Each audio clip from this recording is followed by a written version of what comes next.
आपके लिए लाया हूँ छोटी छोटी कहानियाँ पुरानों से चुनी हुई, दादा दादी से सुनी हुई और कुछ कहानियाँ जो सच्ची घटनाओं पर आधारित हैं। इन कहानियों से मनोरंजन के साथ साथ हम कुछ सीखेंगे और सिखाएंगे भी। आज की कहानी है होनी की। राजा यशवंत और रानी पार्वती के विवाह को 10 वर्ष हो चुके थे। इतने समय बाद भी उनकी कोई संतान नहीं। उन्होंने बहुत सारे वैद्यों से सलाह मशवरा किया, अलग अलग तरह की दवाइयाँ ली और उसके साथ साथ पूजा प्रार्थना का भी सहारा लिया। या दवाइयों के असर से या ईश्वर की कृपा से विवाह के लगभग 11 वर्ष के बाद रानी पार्वती ने एक बहुत सुंदर बालक को जन्म दिया। पूरा महल खुशी में झूम उठा। राजा यशवंत एक बहुत ही लोकप्रिय राजा थे, इसलिए उनकी व्यक्तिगत खुशी में उनकी प्रजा ने भी हिस्सा लिया और पूरा राज्य उत्सव में हो गया। 11वें दिन राजकुमार का नामकरण हुआ और उसकी जन्म कुंडली लिखने का कार्य शुरू हुआ। उस राज्य के और बाहर के राज्य के मिलाकर 4 बड़े बड़े ज्योतिष आए हुए थे, जिन्होंने 4 अलग अलग कुंडलियां लिखी। चारों ने अपनी कुंडलियां आपस में मिलाई। चारों ज्योतिषों का चेहरा उतर गया। उसके बाद उनमें से सबसे वृद्ध ज्योतिष राजा के पास गए और उन्हें धीमे से बताया, राजन, राजकुमार के जन्म के समय के ग्रहों की स्थिति के अनुसार उनकी आयु 18 वर्ष से अधिक नहीं हो सकती। वे अपने 19वें वर्ष का सूर्योदय देख नहीं पाएंगे। ये हम चारों ज्योतिषों की भविष्यवाणी।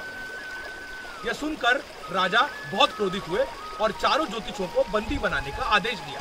फिर राजा वहां से उठकर अपने निजी कक्ष में चले गए और उनके पीछे पीछे रानी पार्वती भी आंचल में पुत्र और आंखों में अश्रु लिए चली गई। माता पिता निजी कक्ष में पहुंचने के बाद एक दूसरे को लिपटकर रोने लगे।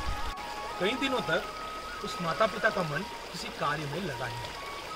वे केवल अपने बच्चे को आलिंगन में लेकर बैठे रहते, रोते रोते सोते जागते और फिर रोते। राज्य का कार्यभार भी लगभग थम-सा गया।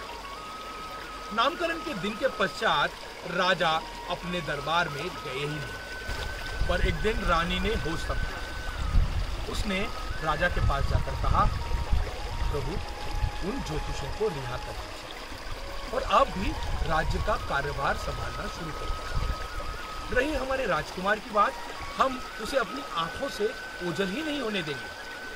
हम उसे महल के बाहर भेजेंगे ही नहीं। यदि महल के बाहर गया ही नहीं तो न रोग लगने का डर रहेगा और न कोई दुर्घटना होने की संभावना। इस तरह मृत्यु को उसके पास आने का कोई अवसर ही नहीं मिलेगा।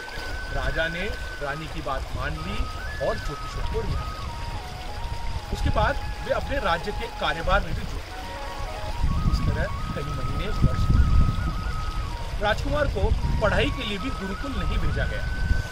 महल में ही शिक्षक आते और राजकुमार को पढ़ाया करते। राजकुमार होने के बावजूद घुड़सवारी, तलवारबाजी, तीर कमान, भाला, इस तरह की चीजों से राजकुमार को दूर रखा।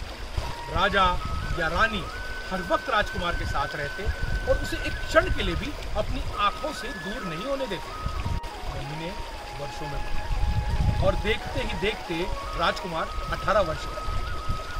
राजा और रानी को विश्वास था यदि और एक वर्ष बीत गया और राजकुमार ने 19वें वर्ष में कदम रख दिया तो उसके बाद उनके जीवन को कोई खतरा नहीं होगा। एक वर्ष भी बीत गया। अब राजकुमार की 18वें वर्ष का आखिरी दिन। राजा रानी को अब तक लगभग यकीन हो चुका था कि उनके राजकुमार को कुछ नहीं होगा।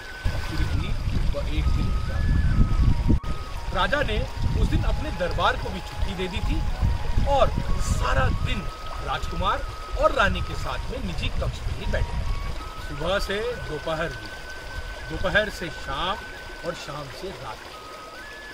अब दिन का आखिरी पहर, मानो रात के 12 बजने में लगभग 10 मिनट बचे।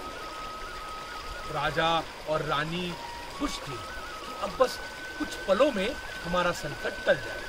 राजकुमार के 19वें वर्ष की शुरुआत में अब चंद मिनट ही बचे हुए। उस कमरे में, महल में और सारे राज्य में एक खुशी का माहौल बन ही रहा था कि अचानक सब कुछ हिलने लगा, इमारतें डगमगाने लगी और कुछ क्षणों के लिए धरती कांपने लगी और फिर सब कुछ शांत, जैसे पहले था वैसे।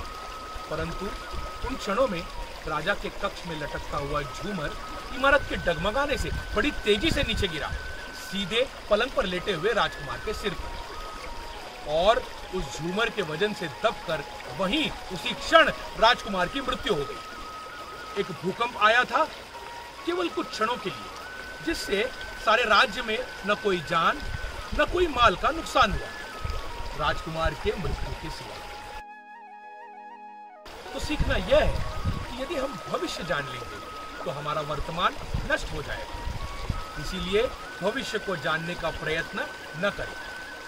और होनी तो होनी है, जो होना है वह होकर रहेगा। व्यर्थ में होनी के डर से जीना और जीवन यापन न छोड़ें। लंबे समय तक घर से न निकलने से होनी टल जाएगी, यह सोचना बहुत बड़ी मूर्खता है। यदि किसी होनी का भय हो तो उससे बचने के सुरक्षा निर्देशों का पालन करें और जरूरतों और व्यवसाय के लिए घर से बाहर निकले और जिंदगी जिए।